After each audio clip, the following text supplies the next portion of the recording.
Sports Talk Chicago. Here with Jon Zaghloul, back at it. So great to be back. If you missed the first segment in which I bashed, no, I'm just kidding. We talked about the Justin Fields trade. I didn't bash him too much, okay? You could find it and podcast it at sportstalkchicago.com. You could follow us on YouTube as well at Sports Talk Chicago. Subscribe, and you can watch all the videos of this show in segments. So if you missed that first segment, go back, watch the video as well.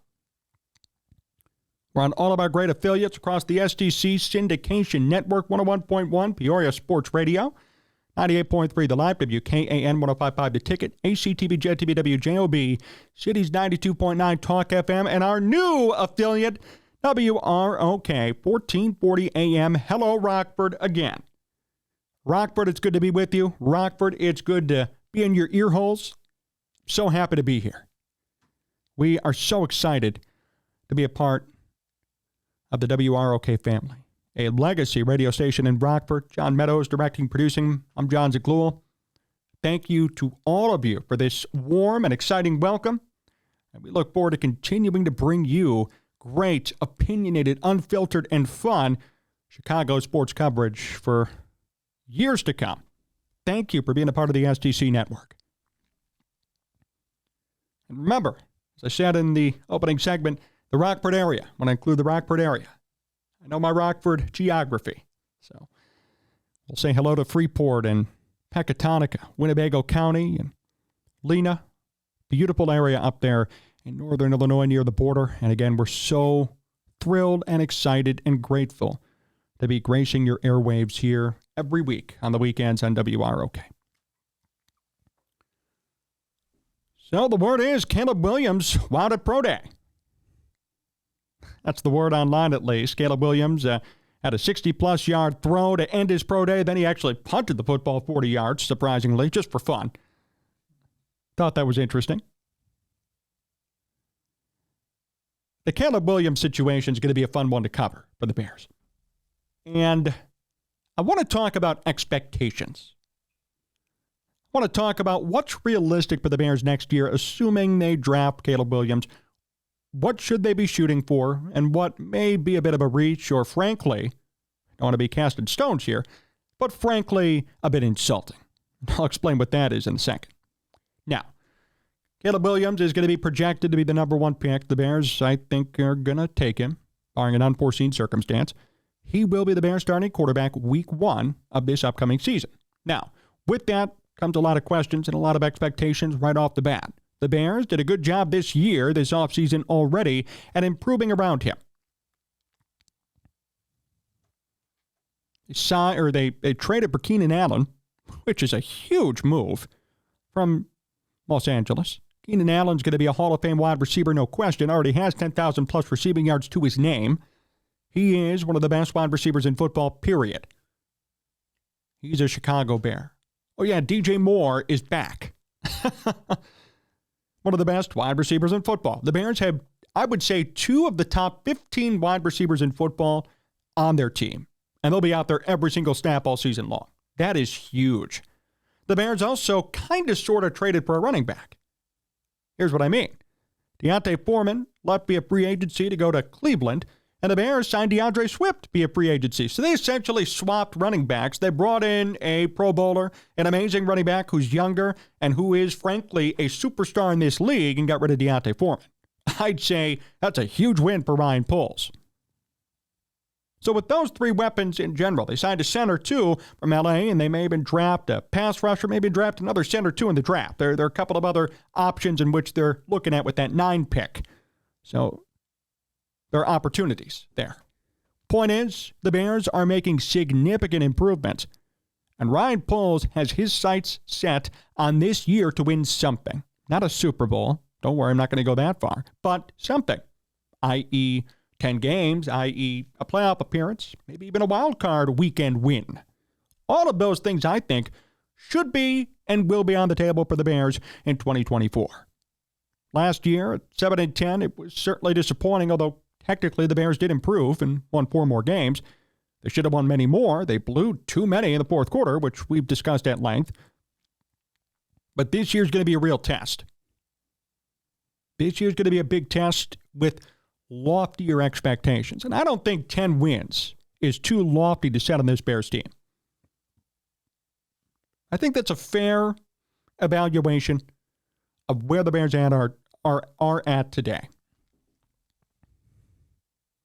I really do. You're bringing in the number one overall quarterback in this draft class. You have signed a Pro Bowl running back. You've signed a Hall of Fame wide receiver to add to your other potential Hall of Fame wide receiver. Your offense is stacked. And now it's all about developing Caleb Williams, making sure that he's going to be ready to go.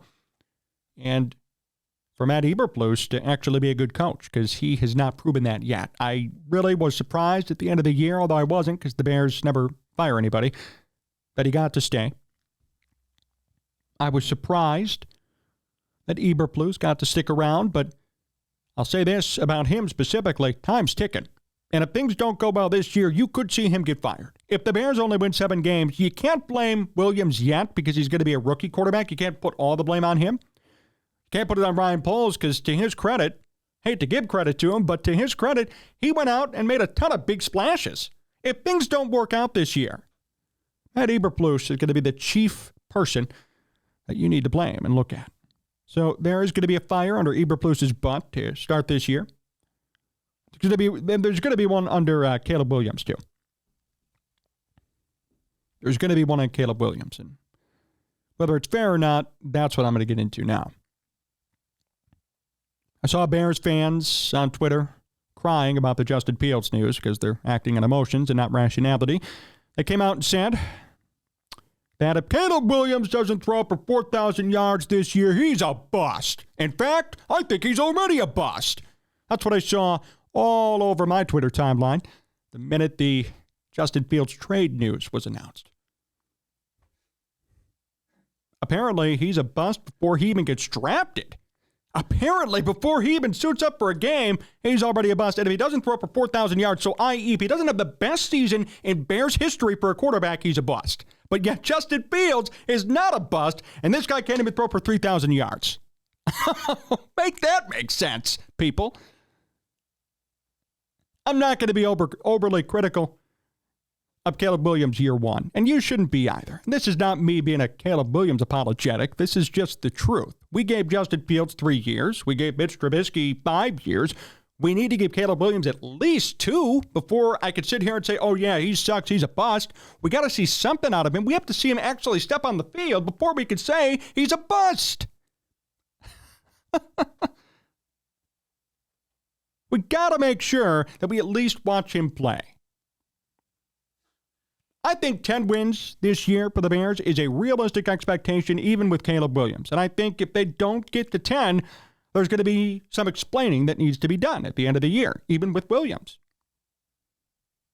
Caleb Williams is supposed to be a generational talent. You're going to pair him day one with 2 Hall of Fame wide receivers and a really good running back, and a running back situation in general. So yes, the expectations need to be high. But the idea or the notion that the Bears need to win 12 games, they need to win the division, they need to win the damn Super Bowl, and Caleb Williams' rookie year is ridiculous. And shame on anybody for putting those lofty expectations on a rookie quarterback out of spite because they're pissed about Justin Fields. That is not correct. That is not fair. We're all about fairness here. That same energy that all of you had for Justin Fields, the crying, the saying that it was unfair that he left after 3 years, well, let's give Caleb Williams a fair shot before we go after him. That's all I'm trying to say here. Let's be fair and rational and realistic in our expectations of who Caleb Williams is and what he's going to be. I mean, if Caleb Williams throws for 3,000 yards this year, you understand that he's going to be better than Justin Fields already, overall.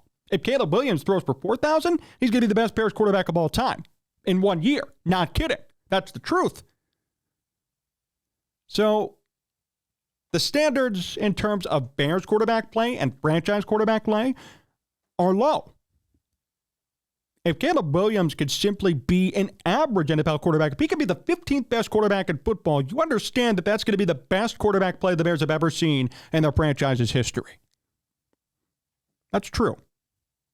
So let's be realistic in terms of our expectations. I am never going to call for Caleb Williams to throw for 4,000 yards his rookie year, win the MVP, win a Super Bowl.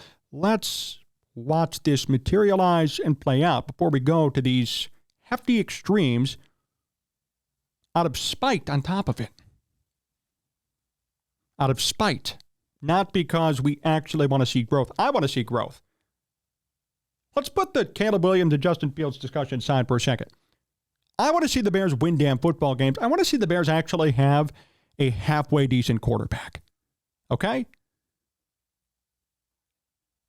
I grew up, and I'm not even that old, right? So I'm sure many of you listening and watching have even worse memories than me of watching mediocre quarterback play from the Bears. But I grew up watching, Rex Grossman, Brian Griese, Kyle Orton, Matt Barkley and company at one point, because the Bears really had nobody. I mean, Josh McCown, he had a nice half season. Jay Cutler, he's the best statistical Bears quarterback of all time. That's true. Mitch Trubisky, and now Justin Fields. And I'm sure I missed a couple of backups and randos in there, but you get the point. You get the idea. I have not seen good quarterback play, and many of you have seen even worse quarterback play in your lives while watching Bears football. I want to see a quality NFL quarterback take the field wearing a Chicago Bears uniform. I'm willing to be a little bit patient, and I'm hoping that it works out for Caleb. Because I don't care about whether or not he's better than Justin Fields or who wins this argument or who wins that. I just want to see the team win. And I just want to see Caleb Williams succeed because he's going to be a top pick. There's going to be a ton of pressure. And if he doesn't succeed, in 3 years, we're going to be back here again. We're going to be back in this situation again. That's what we all have to understand. We all have to take that in for a second. If Caleb Williams doesn't work, in 3-4 years, the Bears are going to be again at the bottom of the league, drafting number 1 and taking another quote-unquote generational quarterback who's going to solve everybody's problems. I don't want to be there again. The Bears were there with the Mitch Trubisky pick. The Bears were there again with the Justin Fields pick. Both cases, they traded up. And now in this case, they're here again with Caleb Williams. They don't have to trade up, but they have to hope that he's going to be the guy. 3 different top 10, top 15 picks in the past 7 years. That's a lot of heartache for Bears fans. That's a lot of heartache and a lot of wasted Sundays, frankly, watching mediocre quarterback play. So we need to see this work out. And that's my stance. That's what I'm advocating for. I want this to work. I want this to be good. I'm sick of watching losers. I'm sick of watching inconsistency. I'm sick of watching failure. I want this team to be good. So as a result, let's place realistic expectations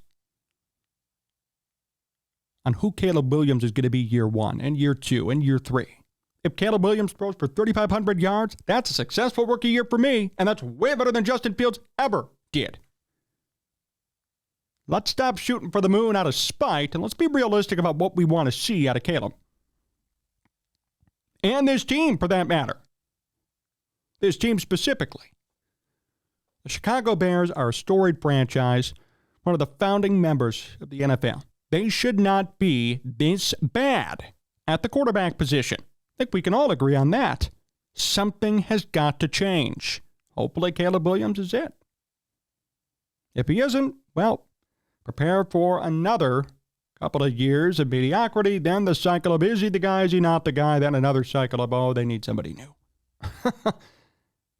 I've played that game twice now over these past couple of years that I've been doing this program. I don't want to play the game again. I want to see success. I want to see success. I think we will. I think it'll take time. I don't think it's going to be right away. But I'm okay proclaiming that here today. I'm okay to wait 2 to 3 years to see something. As long as I see gradual improvement, as long as I see consistent support from this team for Williams, I think everything's going to be fine. It's going to be up to Caleb now. It's going to be up to the Bears now to make something happen. And I think they can.